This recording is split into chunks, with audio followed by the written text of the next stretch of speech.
very good afternoon to the esteemed panel of dignitaries. I, Rashi.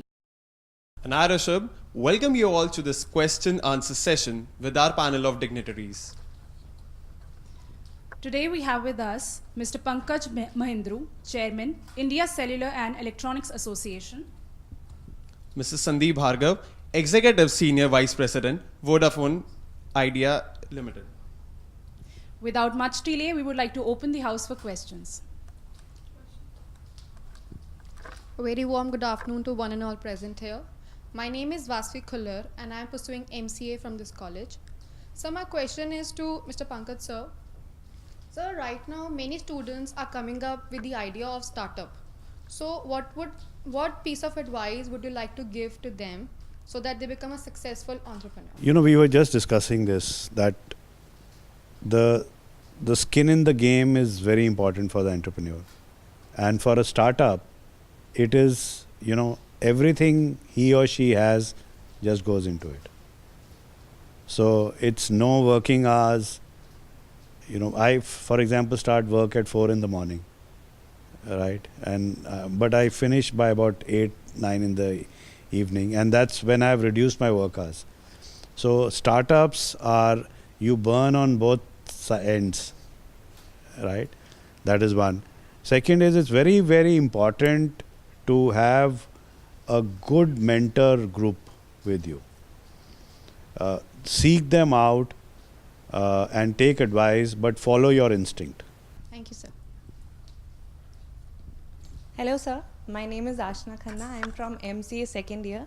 My question is, what is the current employability status in telecom sector?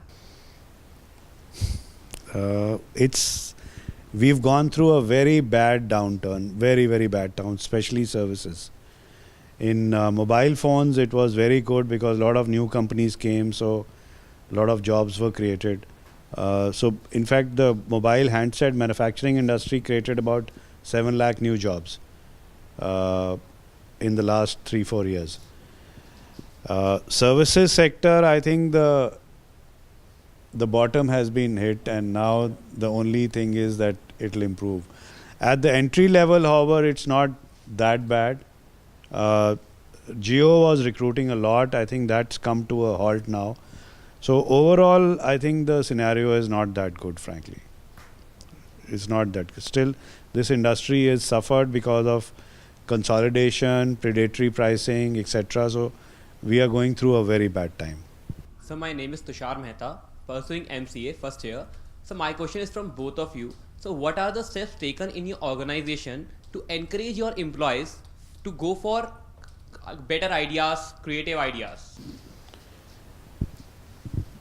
So it's as far as my organization is concerned, Vodafone Idea Limited, like we leave it a free environment for people to talk, discuss. We have an internal Facebook now, basically, to share the thoughts and ideas on the workplace itself. So it's not Facebook basically by that name, but it's a kind of a workplace area where you can leave your thoughts.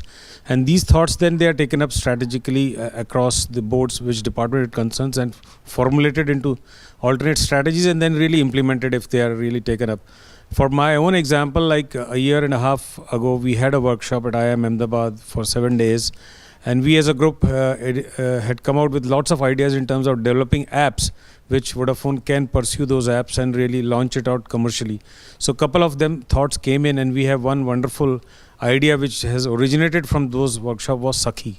Sakhi is an app which I'm sure is a service which is coming from Vodafone Idea, which caters to the women's safety basically, where you can keep a certain 10 set of numbers into that system. So if you are in distress anywhere, any location, and even there is no balance in your phone, for example, you can reach out and inform those people so that wherever you are with the basis of your location, you can be traced and necessary help could be provided. So these things only came in from a free flow of ideas within the organization, which really brought up forward, and it became into a successful service from our side as of today.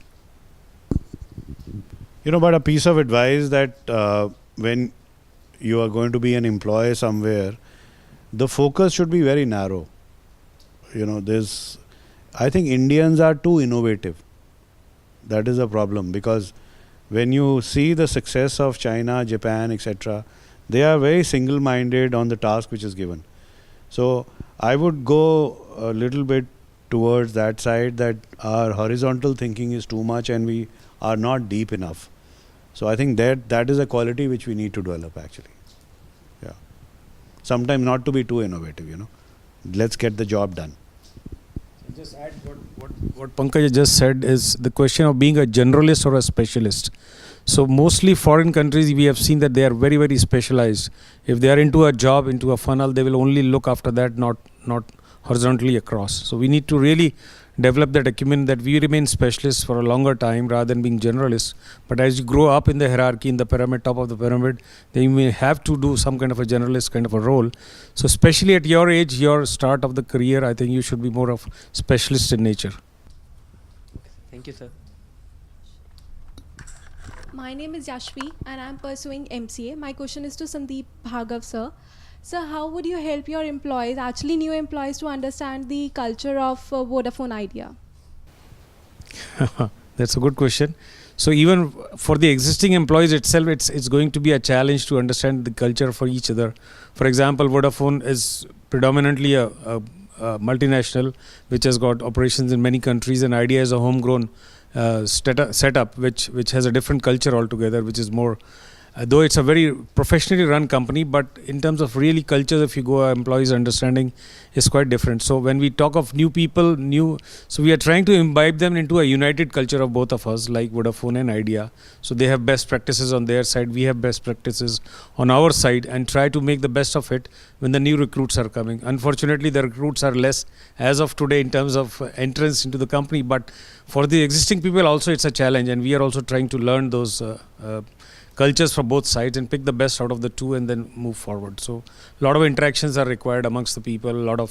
Sometimes there are confrontations, sometimes there are acceptance, but definitely yes, there is quite a diverse. It takes time. It's a time-bound process actually. You can't inject it as a culture into any individual into the organization. Over a period of time, when you set your processes, when you set your procedures, people try to go through those and try to abide by that culture. So that develops into a combined culture.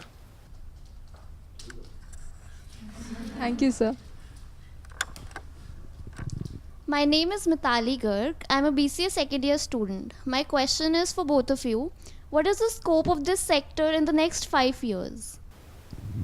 I think the scope is tremendous. So if you see the telecom sector, for example, telecom has graduated from the origins. If you look back, CDMA, then there was parallelly 2G developed, 3G, 4G.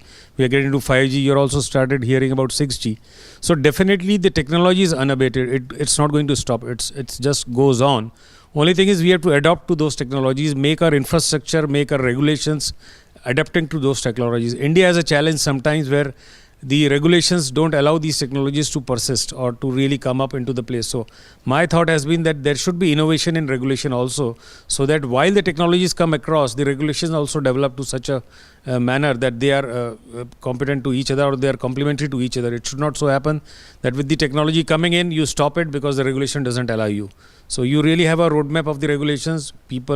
Technology is like well known amongst few companies. You have a roadmap of your technology. Try to make it together so that the growth is there. So definitely new technologies will come into this country. We have to adapt. We have no other choices but to adapt these technologies and move forward, because if we have to be a player in the entire global arena, I think you need to be the first to adopt technologies, which is happening from 5G onwards. I think we'll have a lot of indigenization or localization into the effort, because a lot of patents in the 5G space come from India itself. No, it's going to be incredibly interesting, the space. I think it's just a beginning, I can say. I gave you some numbers of manufacturing here and the size of the industry. Now, the Indian mobile phone industry is 180,000 crores and the Chinese market is 950,000 crores. So just for example, Apple sale in China is today about 350,000 crores. Just one company in one country. That's the size of the market. So we are moving towards that. And with 5G, every part of life, in fact, even these cameras, digital, terrestrial transmission, everything, robotic surgery, because 5G is the first original standard of mobile telephony. 2G, 3G, 4G were, evergreening standards. I spoke a bit more openly when we were in that room. But I don't want to cloud your thinking with it, but these were incremental standards. 3G itself started in 1999 with R99. Then HSPA, HSDPA, etc. There were many standards.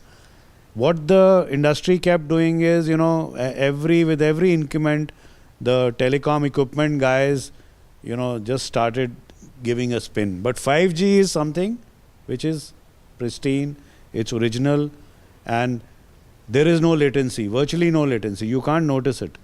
So there is, imagine the world will be completely different with 5G. And we've already started working on 6G. In fact, India will take a leading position in 6G. So the size is going to be humongous. The industry is going to permeate every part of human life. Broadcasting will completely merge because you are not going to watch television. I think most of you are not doing much work on laptops now. Everything is finished on the smartphone itself. Laptop is becoming a relic. Televisions are going to be thrown away. People are going to look at this on the fourth screen. So the possibilities are amazing. Absolutely amazing. So the pain is short term only. The future is very, very exciting. Thank you. We would take this moment to thank the dignitaries for guiding us and helping us shape our future perspectives. With this, we come to an end of this unmatched aura of enthusiasm, enlightenment, and intellect. Thank you.